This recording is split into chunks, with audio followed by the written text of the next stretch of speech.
আজকে একদম বাজারে প্যাকেটের মশলা ছাড়া কিভাবে বাসার মশলা দিয়ে আমি বিরিয়ানি রান্না করে ফেলেছি একদম বাবুর্চিদের স্টাইলে।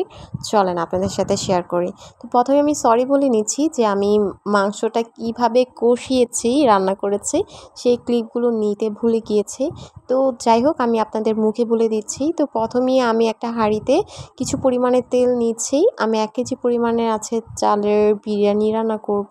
তো এর জন্য আমি তেল নিয়েছি আর তেলের উপরে আমি গোটা মশলা যেমন দারচিনি, এলাচ আর তেজপাতা আমি একটু ভেজে নিয়েছি। তারপর আমি কিছু পরিমাণে পেঁয়াজ এখানে দিয়ে দিব। তো পেঁয়াজ দিয়ে সুন্দরভাবে ভাজা করে নিব।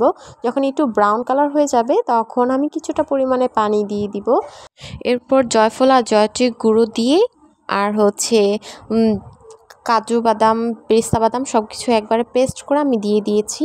এরপর 2 টেবিল চামচের মতো আমি মরিচের গুঁড়ো দিয়েছি, যেহেতু বিরিয়ানিতে বেশি ঝাল হয় না। এরপর আমি আদা রসুন বাটা দিয়েছি।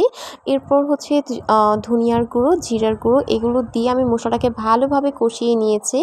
এরপর আমি আস্ত কিছুটা কিশমিশ দিয়ে দিয়েছি। এরপর আমি মাংসগুলো দিয়ে দেওয়ার পর আমি এখানে টক দই আর টমেটো সস ইউজ করেছি আর কিছুটা কাঁচামরিচ দিয়েছি। দেওয়ার পর ভালোভাবে মাংসটা কষিয়ে নিয়েছি।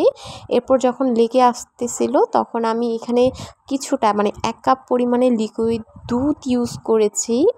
আর তারপর আমি মাংসটাকে সুন্দরভাবে কষিয়ে একদম সিদ্ধ হওয়া পর্যন্ত আমি রান্না করেছি। রান্না করার পর আমি আগে থেকে 1 কেজি পরিমাণের চাল আমি ধুয়ে রেখেছিলাম, চিনি গুঁড়া চাল। তো সেটা আমি দিয়েছি।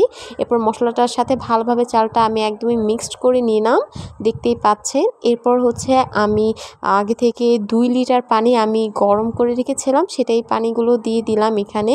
এরপর আস্ত অনেকগুলো একদম 15-16টার মতো আমি কাঁচামরিচ দিয়েছি। এগুলো একদমই ঝাল করবে না, যেহেতু আমি আস্ত দিয়েছি। এগুলো একদম টোটাল কালার হওয়ার জন্য, বিরিয়ানির কালারটা কিন্তু কাঁচামরিচেই আনে। এরপর আমি উপর দিয়ে কেওড়া জল আমি দিয়েছিলাম। এরপর আমি বলক আসার পর ঢাকনা দিয়ে ঢেকে দিয়েছি। এরপর এই তো ঢাকনাটা ওঠানোর পর এই তো দেখি পানিটা শুকিয়ে গিয়েছে। দেন সুন্দরভাবে নাড়াচাড়া করে দিয়েছি। আর এই তো নাড়াচাড়া করে দেওয়ার পর আবার ঢেকে রেখেছিলাম।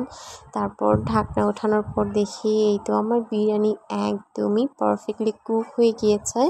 আর একটু পর দেখাচ্ছি যে বিরিয়ানিটা কত পরিমাণে ঝরঝরা হয়েছে আর এত সুন্দর একটা স্মেল আসতেছিল, অনেক বেশি টেস্টি হয়েছিল। এই যে দেখতেই পাচ্ছেন, আর অনেক বেশি মজার হয়েছিল। তো অবশ্যই আমার যদি এই বিরিয়ানির রেসিপিটা আবারও চান, আমি অবশ্যই ডিটেলসে দিব। তো আজকের মতো এইখানেই বিদায় নিচ্ছি। সবাই ভালো থাকবেন। আল্লাহ হাফিজ।